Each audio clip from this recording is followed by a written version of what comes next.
के 6ठे अध्याय में हम जानेंगे कि एक योगी क्या होता है और योगी कैसे बनते हैं। यानी कि आज की लाइफ में बोले तो वह इंसान जो अपनी लाइफ में कुछ बनना चाहता है। इसके साथ साथ हम यह भी जानेंगे कि क्या होगा अगर आपने इस जीवन में बहुत मेहनत करी लेकिन फिर भी आपकी डेथ होने से पहले आपका सपना पूरा नहीं हुआ।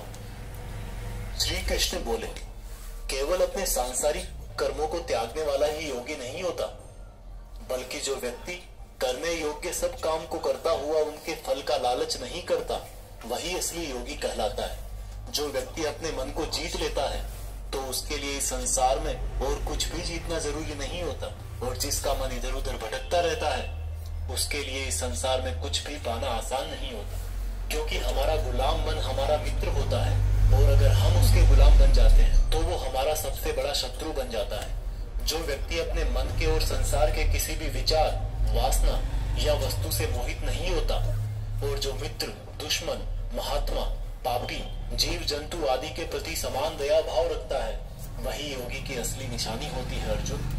और जब इस तरह का योगी भाव आने लगे तो बिना किसी आशा के, बिना किसी भय के अपने मन को मित्र बनाकर मेरा ध्यान करना चाहिए। ऐसा योगी नींद और भोजन भी उतना ही करता जितना आवश्यक हो। ऐसा योगी उसी तरह से अपने वचन पर स्थिर रहता है से पूरी तरह रुकी हुई हवा में दीपक की लौ होती है। जब जब भी उसका मन भटके तब तब उसको उस इच्छा को वश में करके फिर से मन को केंद्रित करना चाहिए। और जब योगी इस संपूर्ण ध्यान की अवस्था में आ जाता है तो बड़े से बड़ा दुख भी उसको उसके स्थान से नीचे नहीं गिरा सकता। अर्जुन ने कहा, मगर हे कृष्ण, यह मन बहुत ही चंचल और हठीला है।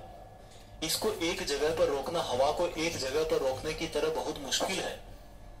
श्री कृष्ण बोले, हाँ, ये सत्य है कि मन को वश में करना बहुत कठिन है, लेकिन यह भी जान लो कि बार बार योगाभ्यास और आत्मविश्वास से असंभव को संभव बनाया जा सकता है।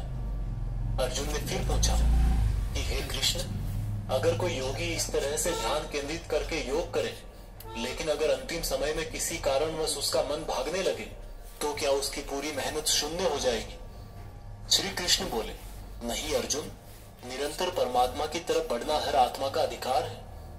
अगर किसी कारणवश वह योगी आत्मा योग की राह से विचलित भी हो जाती है तो भी उसको योग भ्रष्ट पुण्य पुरुषों के लोक में कई वर्ष सुख और आनंद मिल जाता है, और वहां पर वह ध्यान भ्रष्ट योगी भी सुख में समय बिताकर फिर से किसी पुण्यात्मा के परिवार में जन्म ले लेता है, और इस तरह से उस आत्मा की यात्रा वहीं से शुरू हो जाती है।